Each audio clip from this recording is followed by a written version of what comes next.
Nityanandam, ici Ma Virupakshananda, anciennement Anne-Marie.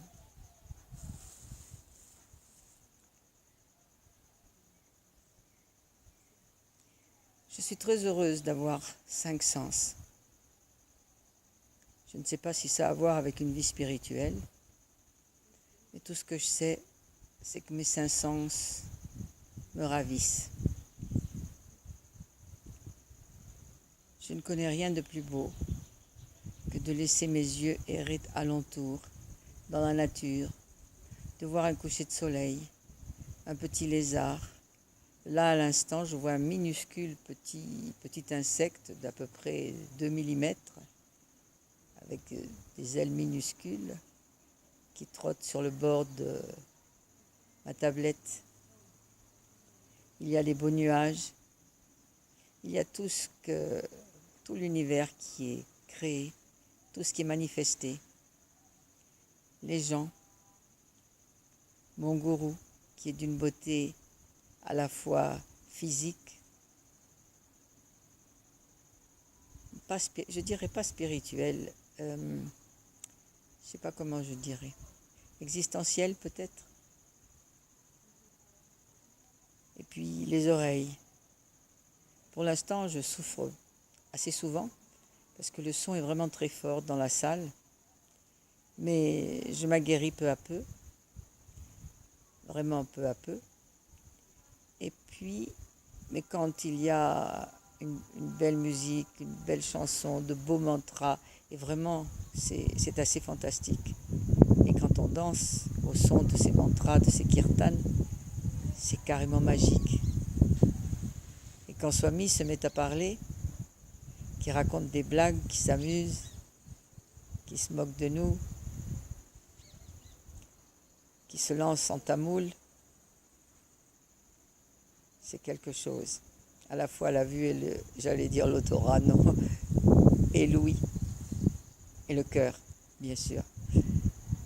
Et puis, le goût. Je n'ai jamais faim. C'est peut-être dû au fait que j'ai fait au moins 4 fois ou 5 fois le nirahara. C'est-à-dire que je peux me passer de nourriture. J'ai décidé de ne pas le faire parce que je trouve un plaisir immense. Le goût me donne un plaisir immense. Donc je n'ai jamais faim, dis-je, mais si jamais, quand je prends une bouchée et qu'elle est juste ce que j'aime, eh bien je pars en samadhi immédiat. Le samadhi du goût, je ne sais pas comment ça s'appelle en sanskrit. Mais vraiment, et c'est un très très grand bonheur. Donc j'ai parlé de la vue, de l'ouïe, du goût et l'odorat. Ces fleurs odorantes, ces magnifiques fleurs, il y en a partout en Inde. On en a pour la puja et tout ça. C'est une telle beauté, c'est tellement enivrant. C'est bizarre, je m'enivre avec le nez, avec les yeux, avec la bouche aussi, mais pas avec de l'alcool. J'aime pas ça, ça tombe bien. Et donc, un parfum, ne serait-ce qu'un parfum de nourriture, un gâteau qui cuit, des oignons qu'on fait rissoler. Quel bonheur. Et il reste le toucher. Et je m'en rends compte ici parce que souvent nous sommes dans des pièces où l'air conditionné ne marche pas toujours. Et donc il nous faut... on transpire pas mal, comme je dis, j'ai la moustache qui dégouline. Et tout d'un coup, je sors et pour aller jusqu'au temple ou à la cuisine ou quelque chose comme ça. Et il y a une douce brise fraîche, absolument délicieuse. Et là aussi, je suis en samadhi, dans le samadhi du toucher.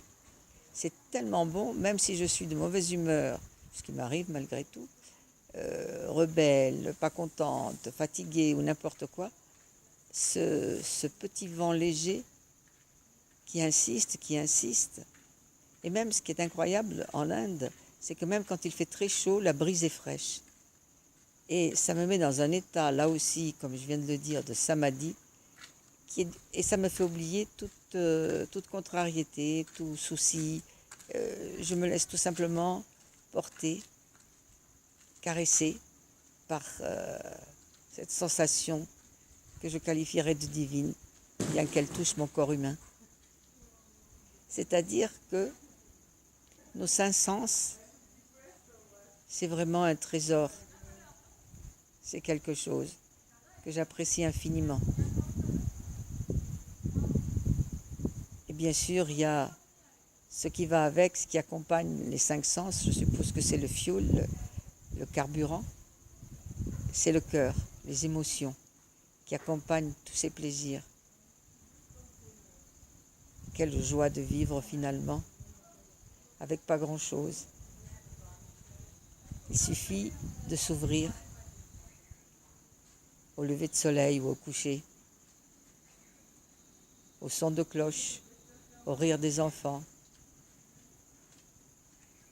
au miaulement d'un chat, passer sous un arbre odorant, goûter le moindre fruit et être caressé par le vent qui passe. Je suis riche. J'ai tout en moi pour profiter de la vie et l'apprécier au maximum. Merci la vie. Merci. Surtout que la gratitude, je vais peut-être en parler dans un autre moment. Nityanandam.